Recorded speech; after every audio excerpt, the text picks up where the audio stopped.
गांव में शादी का माहौल था। हर तरफ शहनाइयाँ ही शहनाइयाँ बज रही थी। मेहमान लोग खाना खा रहे थे। लड़की दुल्हन का जोड़ा पहने हुए बिल्कुल तैयार हो रही थी। तभी अचानक उसके पिता को एक बात याद आती है और उस बात को याद करने के बाद उस पिता के चेहरे पर दुखों की लकीर खिंच जाती है।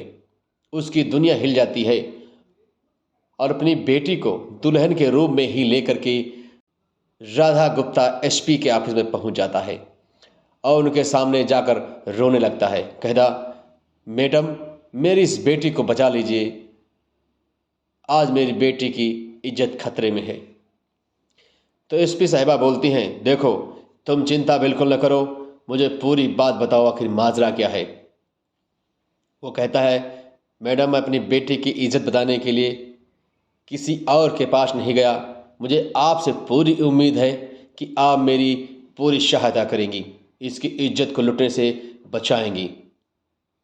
आज मैं अपनी बेटी को मंडप से उठा कर लाया हूँ, हमें पूरा भरोसा आप पर है, इसके अलावा मैं कुछ नहीं कह सकता।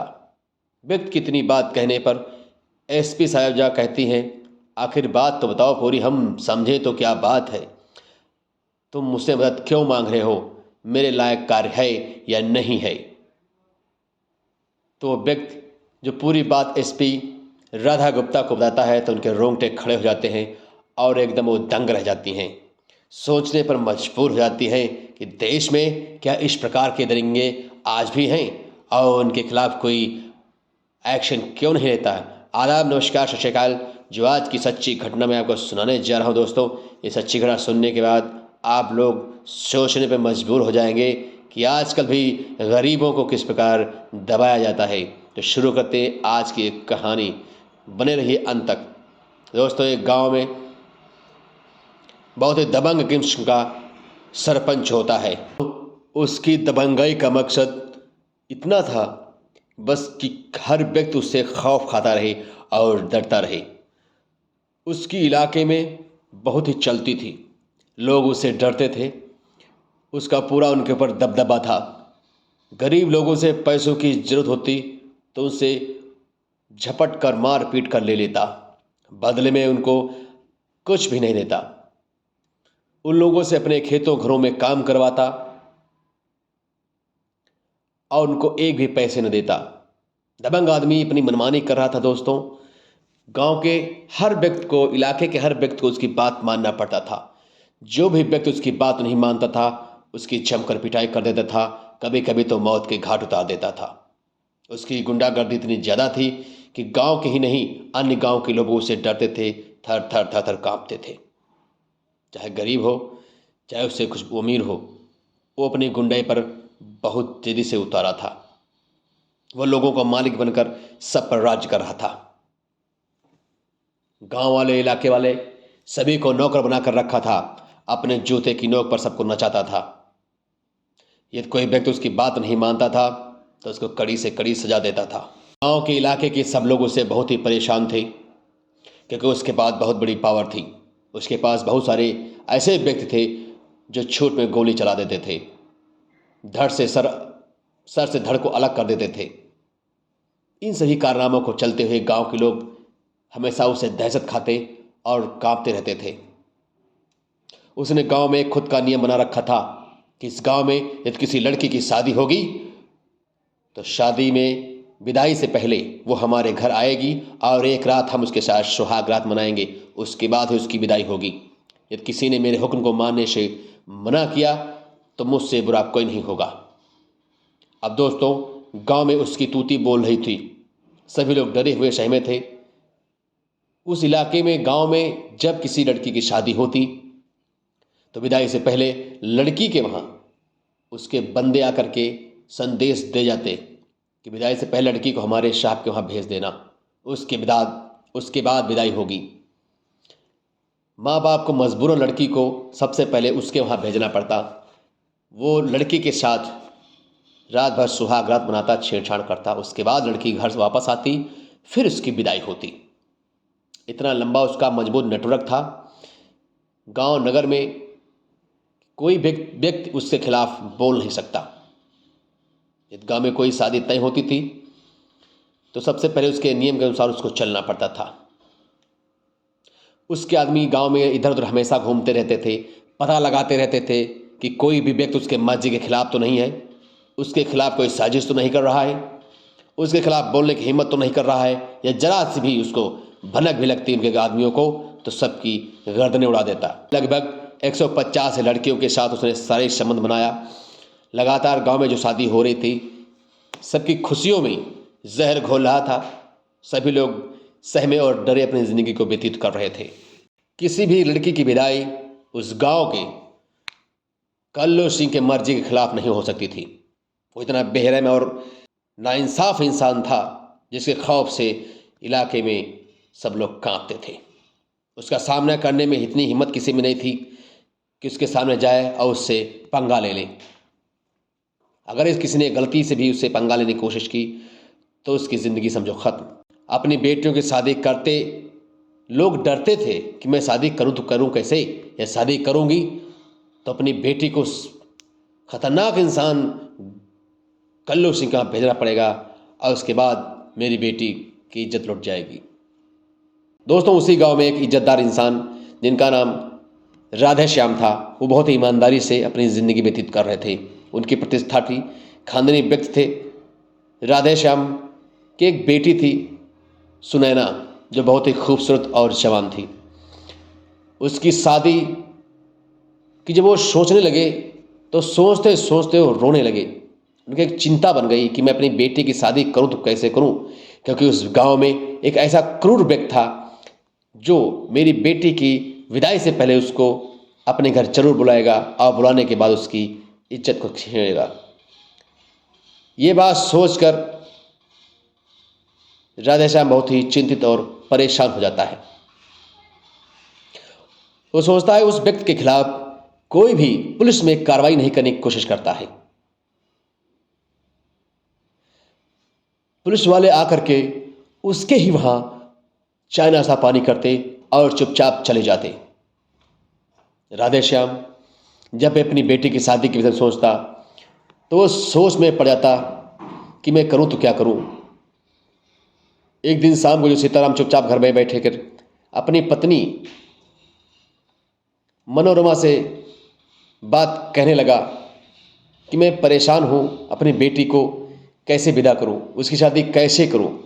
मेरे ऊपर सबसे बड़ी जिम्मेदारी है, परंतु मुझे एक ऐसी चिंता खाई जा रही है कि शादी हो तो जाएगी परंतु उसकी इज्जत पर वो दबंग आदमी हाथ जरूर डालेगा। इसके लिए मैं क्या करूं। फिर वो राधेश्याम सोचता है शादी तो करनी ही पड़ेगी। पुलिस वाले भी मेरी सहायता नहीं करेंगे, क्योंकि पुलिस वाले भी उसी के वहाँ जाकर के नाश्ता पानी खाते हैं और कुछ भी नहीं देखते। इतना सोच कर वो बहुत ही परेशान हो जाते हैं। आखिर वो अपनी बेटी की शादी तय ही कर देते हैं। शादी की तारीख आ जाती है।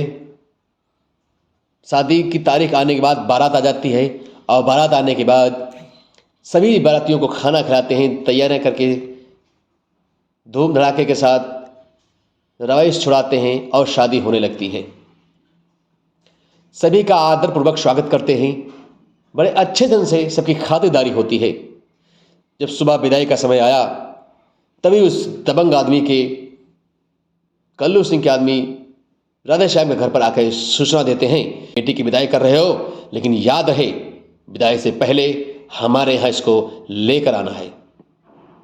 मेरे मालिक इसके साथ सोएंगे, सुहाग रात मनाएंगे, उसके बाद इसको लेकर जाना है।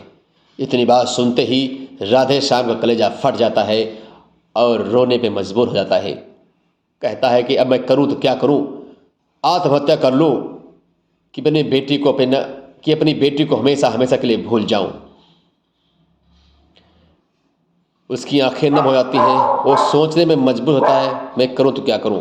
तभी अपनी बेटी को दुल्हन के रूप में अपनी मोटरसाइकिल पर सवार करके तुरंत शहर को पहुंच जाता है और वहां के जो एसपी राधा गुप्ता होती हैं उनके ऑफिस में।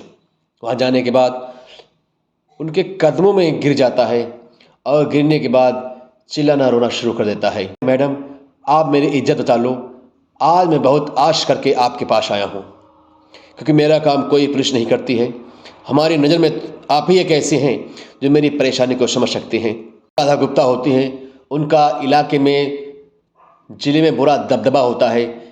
क्राइम के खिलाफ हमेशा वो लड़ती रहती हैं। उन्होंने बहुत सारे केसों को सुलझाया है, बहुत सारे हत्यारों को जेल भिजवाया है। उनकी ईमानदारी का डंका बजता है। लोग उनके विषय में सोचने में मजबूर हो जाते हैं कि ऐसा भी कोई अधिकारी यहाँ पर आया है। उनके रहते हुए कोई भी परिंदा पर नहीं मान सकता। बैठकर गिड़गिड़ाने लगता है और कहता है, मैडम बचा ही लीजिए, और उसकी आंखों से आंसू बहने लगते हैं। कहता है, मेरी बेटी की इज्जत लुटने वाली है और आपके सिवा कोई नहीं बचा सकता। राधेश्याम, तुम पूरी बात बिना हिचक बताओ हमें, आखिर समस्या क्या है। तो राधेश्याम अपने आंसू को पोंछते हुए कहता है, मैडम हमारे गांव के सरपंच जो कल्लू सिंह है, बहुत ही खतरनाक और बहुत ही दरिंदा इंसान है। उसका मेरे गांव में हुक्म चलता है, उसके खिलाफ कोई भी बोलने की कोशिश नहीं करता है। यहाँ तक कि डॉक्टर भी उसके खिलाफ नहीं जाते हैं। अगर उसने किसी की पिटाई कर दी है तो डॉक्टर भी उसका इलाज नहीं करते। इतनी बात सुनने के बाद एसपी गुप्ता उसको आश्वासन देती हैं, राधेश्याम तुम चिंता ना करो, हम तुम्हारी पूरी मदद करेंगे। तुम अपनी बेटी को यहीं छोड़ दो और मुझे दुल्हन बनाकर वहाँ तक पहुँचाओ।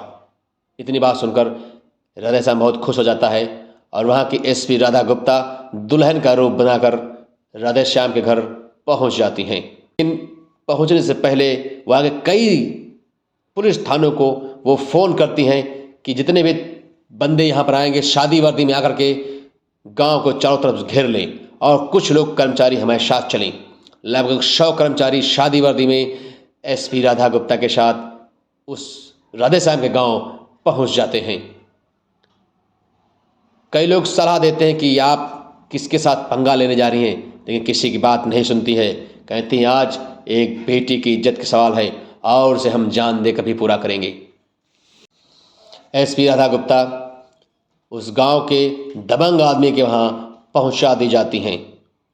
दबंग आदमी के कमरे में घुसते ही वो चुपचाप एक किनारे खड़ी हो जाती हैं। देखती हैं कि उसके कमरे में चारों तरफ हथियार टंगे हुए हैं, सामने बेड पड़ा हुआ है और कल्लू सिंह मोटा तगड़ा आदमी अपनी मूंछों पे ताव देता हुआ शराब की घूंट लगा रहा है। वो कहता है, हमने तुमको 2 बार सूचना दी, क्यों देर लग गई। तो कहती हैं एसपी गुप्ता, हम काम में व्यस्त थे इसलिए नहीं आ पाए हैं। कहता है, ठीक है चलो बेड पर जाकर लेट जाओ। तो वो चुपचाप सुन लेते हैं लेकिन हटती नहीं है। इतना कहते ही कल्लू सिंह को गुस्सा आ जाता है और उसने एसपी गुप्ता का घूंघट उठाने की कोशिश की और घूंघट उठाते ही एसपी गुप्ता ने अपने कमर में लगे हुए रिवॉल्वर को निकाल लिया और उसके ऊपर तान देती हैं। कहते हैं, बस रुक जाओ, अगर तुमने जरा से भी हिलने की कोशिश की तो यहीं पर भून दे जाओगे।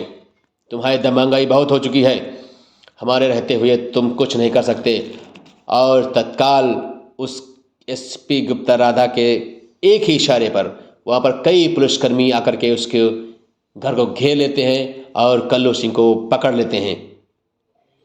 कल्लू सिंह को पकड़ने के बाद उसके खिलाफ बहुत ही कड़ी से कड़ी कार्रवाई की जाती है और कार्रवाई करने के बाद उसको जेल भेज दिया जाता है। राधेश्याम की बेटी की खुशीपूर्वक विदाई हो जाती है। तो आजकल समाज में इस तरह के बहुत सारे लोग पनप रहे हैं, बचे रहें और सतर्क रहें। एक कहानी सुनाने का उद्देश्य केवल आप लोगों को जागरूक और सतर्क करना था। इन्हीं शब्दों के साथ अपनी वाणी को देंगे मेरा नमस्कार, धन्यवाद।